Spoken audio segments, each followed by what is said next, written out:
Hey guys, it's masatonic. I'm Bilingual Harukist. 皆さん、こんにちは。バイリンガルハルキストのマサトニックです。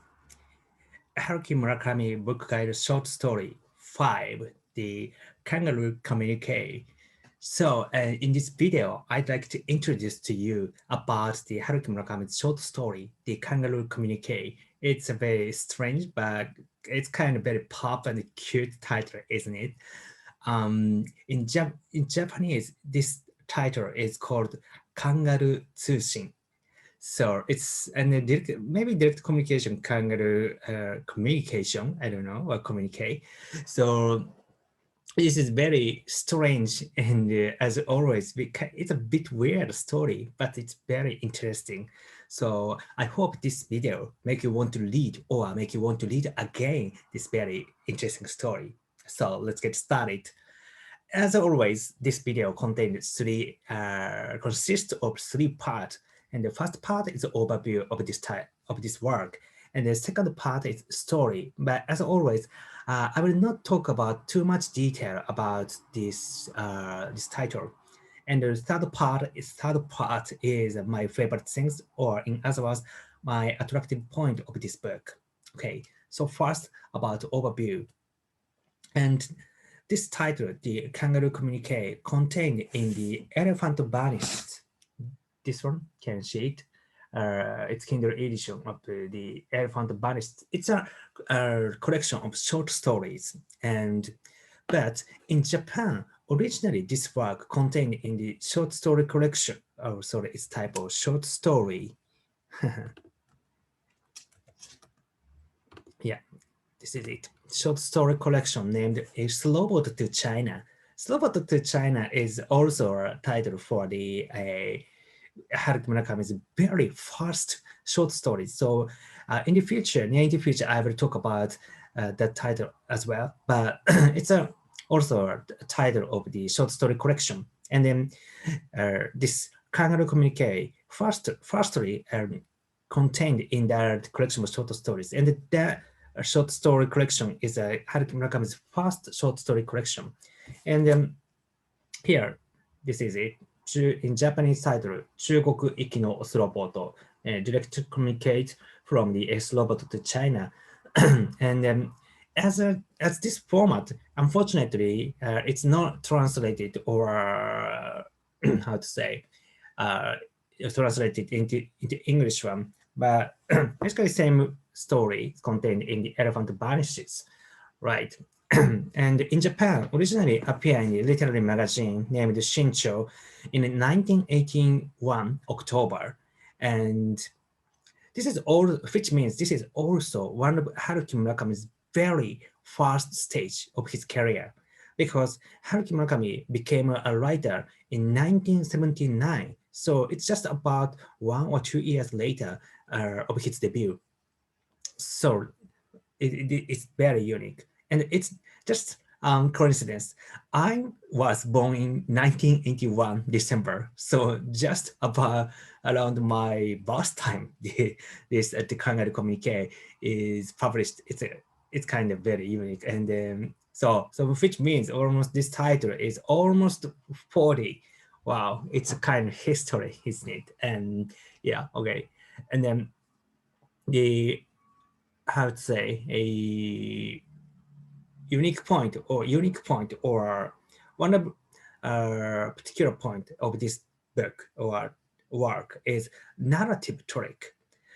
If you may not familiar with this word narrative trick, it's a kind of a how to say it, not genre, but the way of writing, or basically for mystery or detective story, the detective type of story, like say Agatha Christie's there was none, something like that. But of course, the Kangaroo Communique is not a detective or mystery. Of course, this work has some kind of mysterious atmosphere, but it's not a mystery because nobody is murdered. But the way of writing is the narrative tricks point is the writer, or how to say, the narrator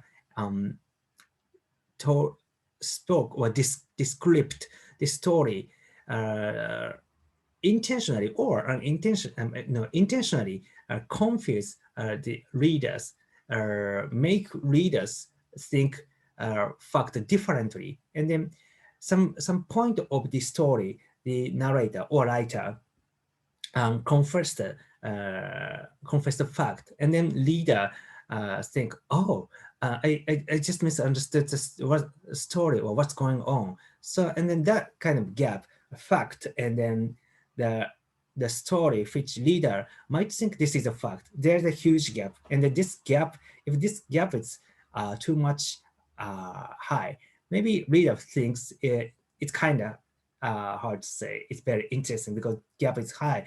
It's something like aha moment. Oh, this is it. That kind of things.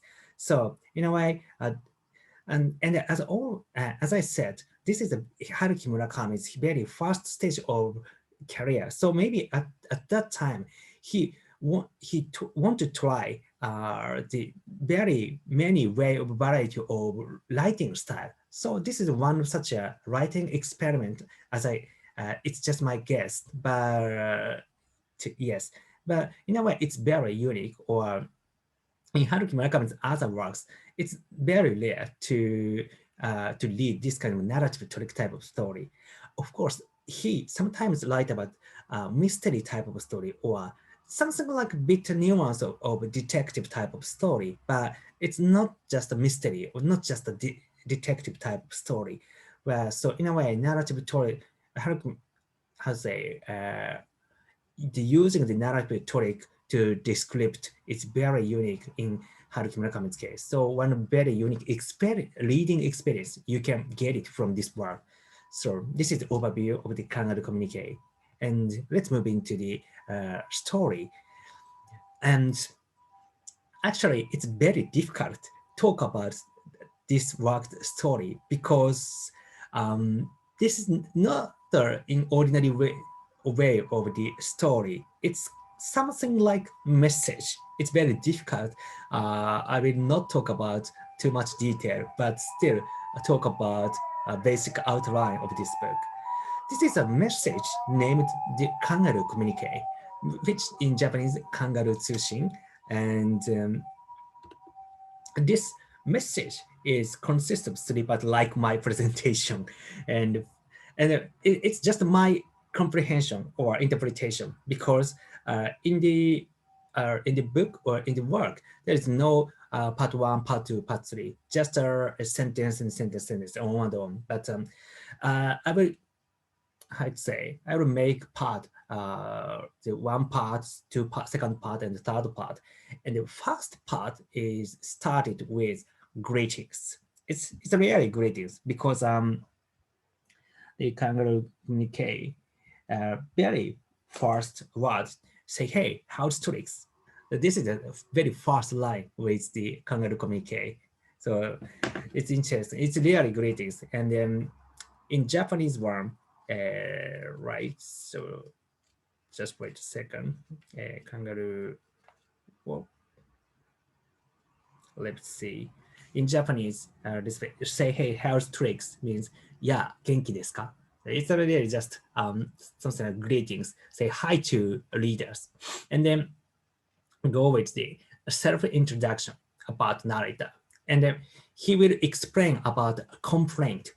This is very unique. Why he talk about or explain about complaint is when you read this work, maybe you can figure it out. But yeah, he will talk about complaint. Maybe this part is the first part. And second part, and confession one. Confession means this is a point I described this work as a narrative trick.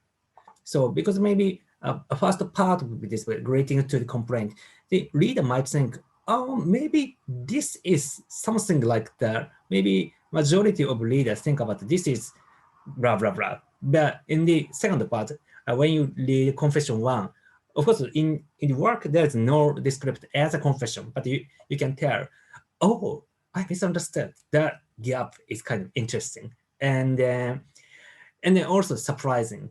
And then going to the very weird insertion of the story or description of Sandman, in Japanese, Suna Otoko.